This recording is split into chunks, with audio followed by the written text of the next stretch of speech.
ढोल गवार शूद्र पशु नारी सकल तारना के अधिकारी। क्या आप इससे सहमत हैं? ये चल ही रहा है अभी तक लगता है रामायण रामचरितमानस, फिर वही बात चल रही है। इसमें एक ही शब्द से प्रॉब्लम होगा ना, तारना। तारना मतलब पीटना, तारना। देखिए अवधी भाषा में ये सब बातें हैं। पूरा रामचरितमानस सावर मंत्र है शिव जी का, और अवधी भाषा में है जन जन। वाल्मीकि के रामायण तो संस्कृत में इसलिए बहुत पॉपुलर नहीं हुआ, लेकिन अवधी भाषा में, सरल सहज भाषा में तो सभी गांव के लोग भी समझते रहे। कह सकते गवारों की भाषा है, गांव की भाषा है अवधी तो। लेकिन अरे हम तो पहले ही से तार गए थे, मतलब समझ गए थे, देखना परखना, तो ये सब है तारण के अधिकारी। अब समझ में आ गया काहे के लिए लड़ता है सब पता नहीं। तारना का मतलब परखना है। अगर आप ये सोचते हैं तो फिर भाव बदल जाएगा इस चौपाई का।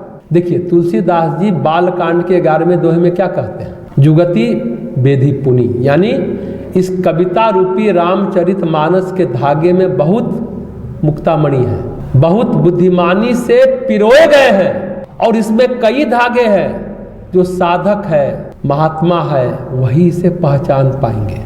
वो उनके हृदय की शोभा ये मुक्तामणि। तो किसकी चित्त की शोभा की वस्तु है? किसके चित्त की शोभा को बढ़ाएगा? जो ज्ञानी है, महात्मा है, साधक है। चित्त शुद्धि के बाद ही आपको भगवान से अनुराग होगा, प्रेम होगा, राम जी से हो जाएगा। कहते इसमें 7 धागे हैं। ऊपर से दिखाई देने वाले में पहला धागा क्या है? साहित्य का धागा है। दूसरा धागा दर्शन का धागा है। तीसरा धागा कला और संस्कृति का है। चौथा धागा योग का है। पांचवा धागा ज्ञान का है। छठवां धागा भक्ति का है, और 7वां धागा मंत्र का है। तुलसीदास जी तो खुद ही महात्मा थे। तो महात्मा की बात तो महात्मा ही ना समझेगा। खग की भाषा खग ही जाने, चिड़ियों की भाषा तो चिड़िया ही समझेगी। कहते हैं ना, उन्होंने बहुत सारी चीजें रामचरितमानस में या और भी जो उनकी रचनाएं हैं बहुत उल्टी पलटी लिखी है। सामान्य बुद्धि से वो समझ में नहीं आता है। एक वानगी सुनिए, बहुत आज अटपटी बात ही करते हैं। ढोल गंवार है तो उससे ज्यादा गंवार बात करते हैं। क्या लिखा उन्होंने? एक वानगी सुनिए। पूरब की कमाई पश्चिम में गवाई, अगले की खोज खबर कुछ नहीं पाई, और पाई तो दिल्ली के दलालों ने सौदा बिगाड़ दिया, और संग के संगति कहे लाहौर, लाहौर शब्द का प्रयोग करते हैं। लाहौर नाभा पटियाला के बीच एक अजब चीज पाई, सहारनपुर का सहारा लेकर गाड़ी हरिद्वार आई। कुछ भी समझ में आया? ये है गोस्वामी जी। साहित्य देखिए, कला देखिए। ये तुलसीदास जी का छंद है। अर्थ सभी लोग नहीं समझ पाएंगे। रेल के स्टेशनों के रूपक के माध्यम से समझा रहे हैं। क्या? पूर्व जन्म की कमाई। पूरब की कमाई मतलब पूर्व जन्म की कमाई। पश्चिम में गंवाई मतलब इस जीवन में गंवाई। पूर्व जन्म की कमाई हम इस जीवन में गंवा रहे हैं। आगे की खोज खबर का मतलब अगले जन्म का पता नहीं। अगर कदापि थोड़ा बहुत खबर मिल भी गई, दिल रूपी दिल्ली के दलाल ने खत्म कर दिया। कौन है दलाल? दिल्ली के काम, क्रोध, लोभ, मोह, अनंत इच्छा, वासना, ये सौदा हमारा बिगाड़ दिया।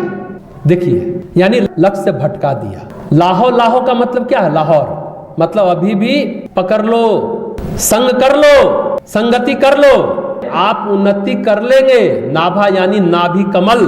प्रेम पटियाला है, प्रेम पूरित हृदय से लगने पर एक अजीब वस्तु मिली, सूरत। सूरत रूपी यानी सहारनपुर। सूरत का सहारा यानी सहारनपुर का सहारा लेकर जीवन की गाड़ी समस्त वृत्तियों को समेटकर हरि के द्वार यानी हरिद्वार पहुंच गई। इतना कठिन है? कठिन नहीं है, आप सुने तो मजा आएगा।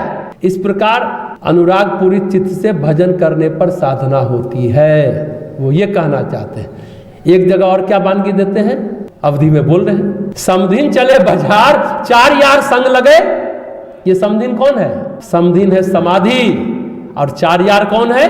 काम, क्रोध, लोभ, मोह। समाधि को कौन बिगाड़ता है? समाधि की गहनता में चित्त के बीज यानी कर्म बीज नष्ट होते हैं। तो समाधि से निर्बीज समाधि तक पहुंचेंगे तब बात बनेगी। सविकल्प समाधि से निर्विकल्प समाधि तक पहुंचेंगे, लेकिन उसमें सविकल्प समाधि तो आप लगे। समधिन चली बाजार, सविकल्प से निर्विकल्प की ओर चली तो 4 यार संग लग गए, और 4 यार लगेंगे तो बात बनेगी नहीं।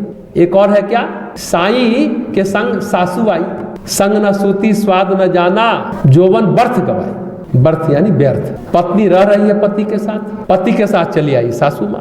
अब सासू माँ के सामने पति के साथ तो एक जगह रह नहीं पाएगी पत्नी, रह पाएगी क्या? अब सास ससुर जमकर बैठ गए तो पति पत्नी तो आपस में रिश्ता बना नहीं पाएंगे। पत्नी हुई साधना, पति हुआ सिद्धि, यानी साधना का फल। और सासू कौन है? सासू है माया। माया साधना को सिद्धि से मिलने नहीं देती, आ रही है समझ में? और पत्नी को चैन से रहने भी नहीं देती सासू माँ, यानी साधना ढंग से हो नहीं पाती और यौवन चला जाता, यही व्यर्थ चला जाता। सास का मतलब क्या बोलते हैं?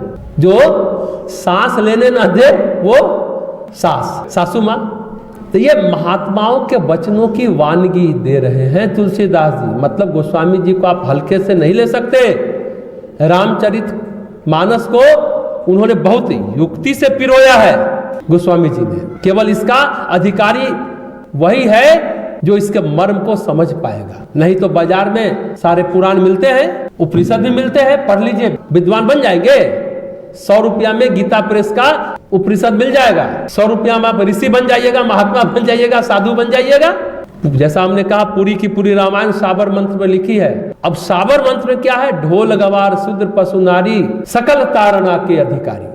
कोई व्यक्ति सामान्य रूप से पढ़ेगा, महिला क्या कहेगी? हम लोग जूते डंडे के अधिकारी हैं। ऊपर से और क्या लिखा है? अवगुण 8 सदा उड़ रही। नारियों में 8 अवगुण उनमें सदा रहता है। तो क्या पुरुष दूध के धुले हुए हैं? उनमें एक भी अवगुण नहीं है क्या? तो फिर तो आप बोले ऐसे रामायण को तो घर में रखना पाप है, इसको सचमुच जला देना चाहिए, फाड़ देना चाहिए, क्योंकि रामायण समत्व और प्रेम में बाधक है। पर शास्त्र का मर्म कोई बिरला पुरुष ही समझ सकता है, सही सही जान पाता है। साबर मंत्र में सब सोपान कह सकते हैं रहता है, 7 आयाम। कलयुग में भगवान शिव ने देखा मनुष्य की स्मृति भ्रमित है, विकल है, यथार्थ को सहसा ग्रहण नहीं कर पाता एकाएक, क्योंकि विकृतियां बहुत बढ़ गई। तो क्या किया भगवान शिव ने? विकृतियों को देख करके जनहित में भगवान शिव ने साबर मंत्र की रचना की, क्योंकि वेद पुराण आदि शास्त्र अब सामान्य कलयुग में लोगों को समझ में नहीं आ रहे थे। और साबर मंत्र में अक्षरों की संगति बनती है, न अर्थ होता है, न जप का क्रम होता है। साबर मंत्र फिर ये तो आपको लेके निरर्थक बोल रहे हैं, लेकिन नहीं, भगवान शिव की कृपा से यदि किसी में कल्याण करने की क्षमता है, प्रत्यक्ष प्रभाव है, तो वह साबर मंत्र में ही है। ये अलग विषय हो जाएगा, क्योंकि उसे व्याकरण का कोई साबर मंत्र संबंध नहीं है।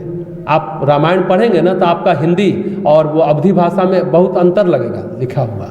भाषा में यदि बड़ी मात्रा के स्थान पर आप छोटी मात्रा लग जाएगा तो आपका एग्जामिनर, आपका परीक्षा का आपको क्या कर देगा? उस पर लाल लकीर खींच देगा, काट देगा ना, और विद्यार्थी क्या हो जाएगा? फेल हो जाएगा। आश्चर्य, अभी तक गोस्वामी जी की चौपाई के लिखने पर शब्दों पर दिक्कत है, लेकिन र है, बड़ी मात्रा है कि छोटी मात्रा, इस पर कोई क्वेश्चन अभी तक कोई नहीं उठाया। यह समझने की बात। लाल लकीर अभी तक किसी ने खींचा नहीं है। नहीं तो कोई तो कह सकता है कि इनको तो ठीक से हिंदी भी लिखना नहीं आता है, भाई कैसे गोस्वामी जी मूर्ख आदमी है। लेकिन ये साबर मंत्र है, लगता है गोस्वामी जी को लोगों ने बख्श दिया यहाँ पर। सच ये है कि भाषा के बल पर गोस्वामी जी के रामचरितमानस को समझा नहीं जा सकता। तो गोस्वामी जी कहते हैं उस साबर मंत्र के रचयिता कौन है? खुद ही लिखते हैं, भगवान शिव के बल पर हमने लिखा। शिव हमारे ऊपर अनुकूल है, इसलिए पूरी की पूरी रामचरितमानस साबर मंत्र के रूप में हमने लिखा। इसलिए जो लोग तर्क करते हैं वे श्रेष्ठ हैं, क्योंकि इस बहाने रामायण की कुछ पंक्तियां पढ़ लेते हैं। कभी कभी तुलसीदास ये भी लिखते हैं, इस बहाने वो रामचरितमानस की पंक्तियां पढ़ लेते हैं जो आलोचना करने वाले लोग। अंत में 7वें सोपान में 7वें कांड में क्या कहते हैं? राम कथा उनसे नहीं कहनी चाहिए। किनसे? जो मन लगाकर नहीं सुनते, उन्हें भी नहीं कहनी चाहिए। लोभी, क्रोधी, कामी, यहां तक कि इंद्र जैसा ऐश्वर्यशाली लोगों को भी नहीं कहनी चाहिए। जो द्विज है यानी साधक है, जो दूसरे जन्म के लिए प्रयत्नशील हैं, या जो दूसरा जन्म प्राप्त कर चुके हैं। द्विज मतलब पंडित नहीं। यहाँ कहा गया, इससे समझे, एक शरीर होता है पिंडज, शरीर से शरीर जन्मा, दूसरा होता है योगज, योग से शरीर जन्मा। और जिसका योग से शरीर जन्म लेता है, जिसके शरीर की कोशिका परिवर्तित हो जाती है, वह हो जाता है द्विज। पहले जो द्विज द्रोही हो उसको न सुनाओ, गोस्वामी जी कहते हैं। इसमें भी जो कहा गया ना उतना ही नहीं है, इसमें और भी आश्चर्य और भी रहस्य है, और रहस्य आश्चर्य अनेका। गोस्वामी जी कहते हैं जितना जितना हमारे विकारों में न्यूनता आती जाएगी ना, त्यों तो उतना उतना रामायण हमें समझ में आता चला जाएगा। जिसके अंदर काम क्रोध लोभ मोह का दबाव नहीं होगा, वही इसके वास्तविक जानकार होंगे, हम तो कहते हैं हकदार होंगे। इसलिए अबोध लोगों को मानस में स्त्रियों की निंदा दृष्टिगोचर हो रही है। भरत ने कैकेयी के लिए क्या कह दिया? ब्रह्मा जी ने जो रचा इस अबला को, ऐसा कौन सा कृत्य है जो अबला नहीं कर सकती? अबला तो साक्षात काल है। अब देखिए रामचरितमानस में यहां तक लिखा है कि भागवत पथ में कोई रुकावट है तो वो नारी है। अब तो आपको और बुरा लगना चाहिए, ये सब बात तो कोई बोल ही नहीं रहा। ये भी है, बुद्धि मछली है और नारी बंसी है। बुद्धि को फंसा लेती है, बुद्धि बल शील बल को कहां से कहां पहुंचा देती है। जब तक नामक झरने को नारी सुखा डालती है, तो प्रश्न उठता है कि क्या नारी के लिए भजन का विधान नहीं होना चाहिए? जो दूसरों को डुबाती है वो स्वयं कैसे पार लगेगी? नहीं, इस बात को ध्यान पूर्वक समझने की कोशिश करें। नारी को भी भजन का अधिकार पुरुषों की तरह ही है। गोस्वामी जी कहते हैं पुरुष हो, नपुंसक हो, नारी हो, नर हो, हिंदू हो, मुसलमान हो, ईसाई हो, संपूर्ण विश्व भगवान की रचना है। सब पर उनकी बराबर दया है। इसमें जो मोह मद माया को त्याग कर भगवान को भजता है वही पात्र है। अखिल विश्व या मोर उपाया, सब पर मोरी बराबर दाया। संपूर्ण विश्व भगवान की रचना है, सब पर उनकी बराबर दया है। संपूर्ण विश्व का मतलब सारा जगत, उसमें जो भी है, यूरोप अमेरिका सब है, पुरुष नारी सब है। कपट का त्याग कर जो मुझे भजता है वही मुझे प्रिय है, प्रिय नहीं परम प्रिय है। ये वास्तविकता है। पुरुष के भजन में बाधा फिर भी कम है, हाँ नारी के भजन में बाधा ज्यादा है। नारी के उस भाव से साधक की बुद्धि विकृत हो जाती है। साधक जब स्वयं में विचलित होता है तभी नष्ट होता है। हाँ, नारी पुरुष में भर करें तो पुरुषों में एक बलात्कार का दोष एक्स्ट्रा कह सकते हैं जो स्त्रियों में नहीं पाया जाता।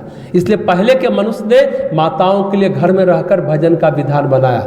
जब बचाव की क्षमता प्राप्त कर ले तो फिर गृह त्याग भी उचित है, जैसे सीता ने किया, नर्मदा ने किया, अनुसुईया ने किया, मीरा ने किया, सबरी ने किया।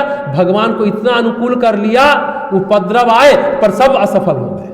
तो जिस नारी की बात बार बार गोस्वामी जी जिस पर बल दे रहे हैं वो नारियां कौन है, कौन बाधक है?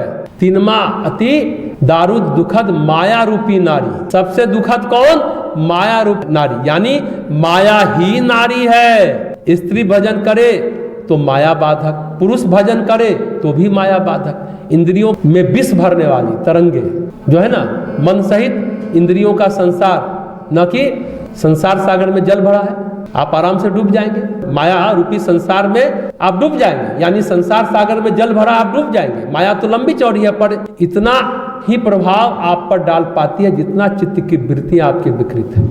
अगर चित्त की वृत्तियां विकृत है ना, उतना ही प्रभाव डालती है। इस बात को भली भांति समझिएगा, उतना ही प्रभाव डालती है। अगर आपकी चित्त की वृत्तियां सही होती जा रही है तो माया कुछ नहीं बिगाड़ पाएगी। नहीं तो माया बहुत शक्तिशाली है, नहीं तो एकदम शक्तिशाली नहीं है। और माया जिस माध्यम से आक्रमण करती है उसका नाम है चित्त। जिसने चित्त वृत्ति का निरोध कर लिया उसके लिए माया का प्रभाव सदा सर्वदा के लिए टल गया, चला गया। सूक्ष्म दृष्टि से देखो तो चित्त वृत्ति ही नारी है। ज्ञान की भाषा में जीवात्मा कौन है? पुरुष है। मीरा ने क्या कहा था वो कथा आपको मालूम होगी। बंगाल के एक संत हुए हैं जो वृंदावन रहते थे, जीव गोस्वामी। वो जब गए वहाँ वो किसी महिलाओं से नहीं मिलते थे, नारी से नहीं मिलते थे। तो मीरा को पता चला कि अरे जीव गोस्वामी है, बड़े संत हैं, मिलने की इच्छा जताई। तो खबर दिया तो उधर से कहा कि वो महिलाओं से नहीं मिलते। तो मीरा ने कहा कि अरे इस वृंदावन में कौन पट्टीदार आ गया बिहारी जी का, कौन पट्टीदार है, जरा मिले देखें। ये वाक्य जब गया तो बोले नहीं तब तो मिलना चाहिए, तो बड़ा चैलेंज है, जबरदस्त है। मीरा ने किया, मीरा से पर्दा डालकर मिले। मीरा ने जब कहा महिला कौन? जो माया के अधीन है वो महिला। तो जीव गोस्वामी भी महिला और पुरुष का अर्थ समझ पाया। संसार में एक ही पुरुष है, वो है भगवान। प्रकृति तो सारी स्त्री है और प्रकृति में जो रत है वो स्त्री है, जो प्रकृति से मुक्त है वो पुरुष है। तो बात यह है मीरा क्या थी? स्त्री थी। हम तो कहते वो भी पुरुष थी क्योंकि प्रकृति के पार जा चुकी थी, माया के पार जा चुकी थी, क्योंकि मीरा मुक्त हो गई थी। तो जब तक चित्त वृत्ति जीवित है तब तक अवगुण 8 सदा उड़ रही, जो गोस्वामी जी ने कहा स्त्री में नहीं, चित्त वृत्ति में ये 8 विकार है। क्या क्या है?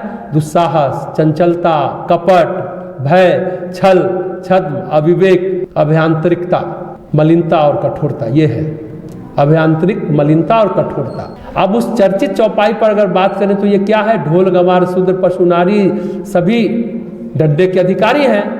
ताड़ना का मतलब मारना नहीं, ताड़ना का मतलब परखना, शिक्षा देना भी, देखना, समझना। इसलिए हम इस भ्रांति को दूर करें। लोग कहते हैं हम तो पहले ही से ताड़ गए कि बादल का रुख कैसा रहेगा, आज बारिश होगी या नहीं होगी। अब इस चौपाई की बात करें। जो कलाकार ढोल की संपूर्ण कलाओं को तार लिया, जो ढोल को लय और ताल से बजाता है और ताल बढ़ाते बढ़ाते 16वें तान पर कहिए लेकर जाता है तो सबको मुग्ध कर देता है। जो जान जाएगा ढोल को, कला को तारने का मतलब कला का पारखी, मतलब जानकारी का होना, यानी विशेषज्ञ का होना। गंवार का है ना, अवधि गंवार की भाषा है, गांव की भाषा है। आज गंवार गाली हो गया है, तो गंवार से काम करा लेना यानी उसे सतपथ पर ले आना। गंवार को पीटेंगे तो आपको भी पटक के वहीं मार देगा और फिर कोई काम के लिए तैयार नहीं होगा। यदि आप उससे कहें सभ्य आदमी की तरह क्यों नहीं रहते, तो गंवार कहेगा अपनी सभ्यता अपने पास रखो। पर जो व्यक्ति मनोविज्ञान जानता है, मनुष्य की गतिविधियों से परिचित है, वो उसका क्रमशः उत्थान करते करते उसे सुयोग बना लेगा, तार देगा यानी पार लगा देगा। गंवार को परखो और पार लगाओ। गंवार कौन? अंगुलीमाल, ऐसे भी कहिए। गौतम बुद्ध से टकराया, दानव से मानव बन गया। गंवार, क्रूर गंवार कहिए सुधर गया। भगवान बुद्ध ने तो डंडा नहीं मारा था, भगवान बुद्ध ने उसे परख लिया था, तार लिया था। शूद्र का मतलब चमार हरिजन नहीं। आध्यात्मिक जगत में ब्राह्मण, क्षत्रिय, वैश्य और शूद्र क्रमशः अति उत्तम, उत्तम, मध्यम और अधम साधकों के 4 भेद हैं। शूद्र का अर्थ है छोटा, बहुत छोटा। मतलब आध्यात्मिक जगत में देखिए शूद्र की का अर्थ क्या है। अब 6 घंटा पूजा के लिए बैठा, मन तो लगता नहीं है, चिंतन में गति रहती नहीं है, एकाग्रता रहती नहीं है। मंद लड़के को आप कैसे पढ़ाएंगे? मंद बुद्धि वाले को पढ़ाना बुद्धिमानी है। अल्पज्ञ को विज्ञ बना देना ही तारना है। ये कोई विशेषज्ञ ही कर पाएगा। विष्णु शर्मा ने पंचतंत्र लिखा था। एक बालक था जो किसी से नहीं पढ़ पाया, विष्णु शर्मा ने कहानी सुनाते सुनाते उसे शिक्षा दे दी। पर हाथी को आप सीधे कंट्रोल कर लेंगे, जो महावत है वो कंट्रोल कर लेगा, 2 पैरों पर उसे खड़ा भी कर लेता है और जमीन से उसे सुई भी उठवा लेता है हाथी से। तो भैंस दूध देने वाली जानवर है, आप डंडा मारो दूध दे देगी? नहीं देगी। उसी तरह नारी यहाँ नारी के रूप में नहीं है, माया रूपी नारी की बात गोस्वामी जी कर रहे हैं। उसको तारो यानी परखो और खुद भी तर जाओ। चित्त वृत्ति को परखो और तरो। गो गोचर यानी जो दिखाई देता है, सुनाई देता है, वह सब माया है। व्यक्ति उतना ही दिखाई देता है जितना चित्त वृत्ति कैसी है उसकी, कितना विकृत है और कितना विकृत नहीं है। साधारण आदमी के लिए ज्यादा है, तो योगियों के लिए चित्त की वृत्तियां कम विकृत है। माया जिस पर आक्रांत होकर आक्रमण करती है तो चित्त वृत्ति गड़बड़ा जाती है और चित्त वृत्ति ही नारी है, वही है माया। प्रयासरत रहना, चित्त वृत्ति के निरोध के लिए प्रयास करते रहना, यही तारना है, परखना है और तर जाना है यानी पार हो जाना है। ये बात समझ में आ रही है ना? पार हो जाइए। एक बात और जानिए, आत्मा न स्त्री है न पुरुष है, ये बात समझिएगा। स्त्री शरीर से भजन किया जाए या पुरुष शरीर से, बाधक चित्त वृत्ति है। चित्त वृत्ति नारी है। चित्त वृत्ति और विषय के संयोग से भावना का चित्रण होता है। उसी शरीर की क्रिया हमारी क्रिया कहलाती है। तो न सामान्य पुरुष माया है न सामान्य नारी माया है। चित्त वृत्ति ही माया है। उसके निरोध के लिए तारना होगा, जानना होगा, परखना होगा, पहचानना होगा, तब बात बनेगी। तो जो तत्वदर्शी हैं उन्होंने तार लिया, वृत्ति विलीन हो गई, तो ये मतलब की बात है उस नारी से छुटकारा दिलाने में समर्थ होंगे। कौन सी नारी? माया रूपी नारी। अब इसको समझिए, कहाँ का प्रकरण है? ढोल, गंवार, शूद्र, पशु, नारी, ये क्या है? सकल तारना के अधिकारी कहाँ से है? ये रामचरित मानस में सुंदरकांड है। पूरी चौपाई को पढ़े फिर कमेंट करिए। प्रभु भल किन्ह मोहि सीख दीन्ही, मर्यादा पुनि तुम्हारी किन्ही, ढोल गंवार शूद्र पशु नारी सकल तारना के अधिकारी। हाँ, सुंदरकांड में ये चौपाई है। समुद्र के सामने 3 दिन तक भगवान प्रार्थना करते रहे। समुद्र जब रास्ता नहीं देता है तो उठकर समुद्र को सुखाने के लिए प्रत्यंचा तीर कमान हाथ में ले लेते हैं और तब समुद्र प्रकट होकर कहता है, हे प्रभु आपने ही तो मर्यादा दी है, समुद्र किसी को रास्ता नहीं देगा। संदर्भ और प्रसंग के साथ देखिए, रेफरेंस और टू कॉन्टेक्स्ट के साथ समझेंगे तब बात सही सही तरीके से पता चलेगी। हे प्रभु हमें क्षमा कीजिए, आकाश वायु धरती की तरह जल भी जड़ है, आकाश जड़ है, वायु जड़ है, धरती भी जड़ है, जल भी जड़ है, मैं भी जड़ हूं, मुझे अपनी सोचने समझने की शक्ति नहीं। प्रभु आपने मर्यादा की शिक्षा दी, अब मेरी बुद्धि जागृत हो गई। समुद्र इसके आगे प्रतीक में बात करता है, समुद्र देव प्रतीक में बात करते हैं। ढोल बिना सीखे नहीं बजाना चाहिए, वरना संगीत की जगह शोर निकलेगा। गवार यानी अशिक्षित ग्रामीण, ये गाली नहीं है जिसे हम आज मानते हैं। गवार यानी गांव में रहने वाला, ये अवधि शब्द है। शुद्ध यानी कर्म के आधार पर विभाजित चौथे तबके के लोग, चौथा वर्ण, बराबरी पर है, कोई ऊपर नीचे नहीं है वर्ण। अवधि शब्द को समझने की कोशिश करिए। दरअसल आज के दलित समाज से इसका कोई संबंध नहीं है शूद्र का। ये बाबा साहब अम्बेडकर ने भी ये बात कही थी। शूद्र SC या ST को नहीं कहा गया था उस समय। आगे समुद्र बहुत अच्छी बात कहता है कि पशु यानी मनुष्य को छोड़कर सभी जीव जंतु, नारी यही जो माया जनित है, पुरुष या स्त्री सबको तार दे। जो माया जनित पुरुष और स्त्री है सबको तारे, यानी शिक्षित कर दे। ये सभी अधिकारी हैं, जिस तरह आपने हमें शिक्षित किया, ये सभी ढोल गंवार पशु शूद्र सब नारी सभी जो माया रूपी व्यक्ति है सब अधिकारी हैं। आप उनको तार दीजिए, उनको पार लगा दीजिए, उनको शिक्षित कर दीजिए। भगवान राम ने क्या किया? समुद्र देव को क्षमा कर दिया, परखा और उन्हें भी तार दिया। फिर समुद्र के परामर्श से क्या हुआ? नल और नील ने संसार का सबसे प्राचीन सेतु बना दिया, जिसके पत्थर सागर में आज भी तैर रहे हैं। तो ये तो समुद्र ने बोला। अब इसको और ढंग से समझे, राम भगवान ने तो नहीं किया, गोस्वामी तुलसीदास जी तो नहीं बोला। जैसे फिल्म में कोई डायलॉग है, विलेन बोलता है, तो वो तो विलेन की प्रकृति के अनुसार डायलॉग लिखा गया, ये लेखक का विचार नहीं माना जा सकता। रामचरितमानस पढ़ने से हम सौम्य बनते हैं, सौम्य भाव जगता है, भक्ति भाव जगता है, कोई कठोर भाव नहीं जगता है। अब कुछ विद्वान ने इसमें क्या कहा? उन्होंने कहा ढोल गवार क्षुब्ध पशु, शूद्र पशु नहीं, क्षुब्ध पशु, रारी नारी नहीं, सकल तारना के अधिकारी। वही तारना का मतलब पीटना नहीं, तारना का मतलब देखना, शिक्षा देना। लिखा है शूद्र नहीं क्षुब्ध पशु, प्यासा जानवर का हाल देखिए, उसको ताड़िए और उसको पानी पिलाइए, उसे शिक्षा दीजिए। क्या शिक्षा होगी? उसको पानी पिलाना है।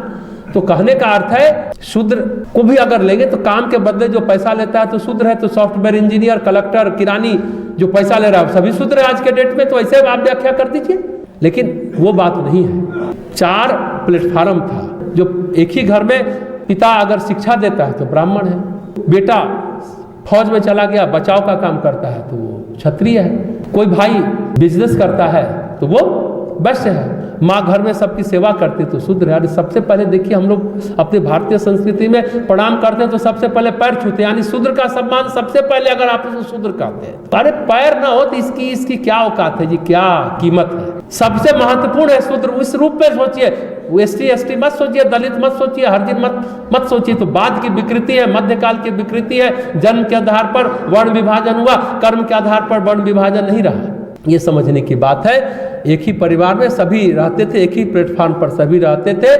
ऐसे भी समझे जो प्रॉफिट कमाता था वो वैश्य, जो टैक्स पर जीता था वो क्षत्रिय, और जो चैरिटी पर यानी दान पर जीता था वो ब्राह्मण, सेवा के बदले जो धन लेता था वो शूद्र। चारों इन सभी का जन्म किसी भी जाति में हुआ हो, सब अपने अपने प्रवृत्ति के अनुसार, अपने अपने रुचि के अनुसार अपना अपना क्षेत्र चुन लिए।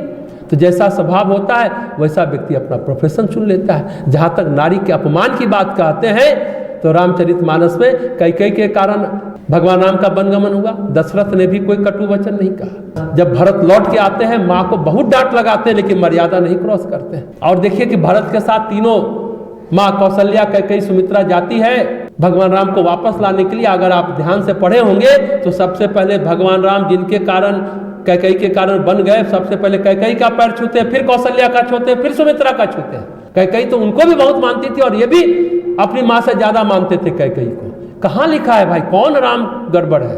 हाँ, वाल्मीकि रामायण में राम हीरो है, रामचरितमानस में राम तो हीरो है ही, भगवान तो हीरो है ही, भक्त भी हीरो है, यही फर्क है। अगर वाल्मीकि रामायण और तुलसी रामायण की बात करें तो वहां राम हीरो है, यहाँ भक्त और भगवान दोनों हीरो है। बहुत अद्भुत है रामचरितमानस।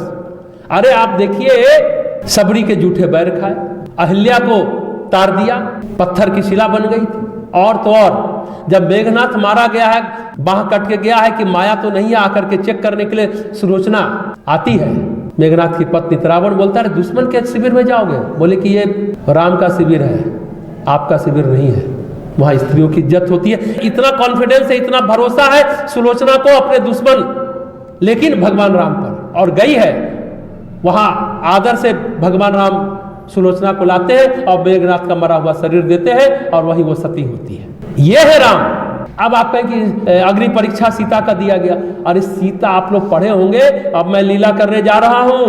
मूल सीता अग्नि में समा जाओ, छाया सीता निकली, उनका अपहरण हुआ, वो वहां गई है। जब लौट के आई है तो फिर छाया सीता अग्नि में समाई, मूल सीता बाहर निकली, तो हुआ कि अग्नि परीक्षा हुई। समाज का धर्म निभाने के लिए मर्यादा पुरुषोत्तम राम कहे जाते हैं ना, तो उन्होंने वाल्मीकि आश्रम में सीता जी को भेजा।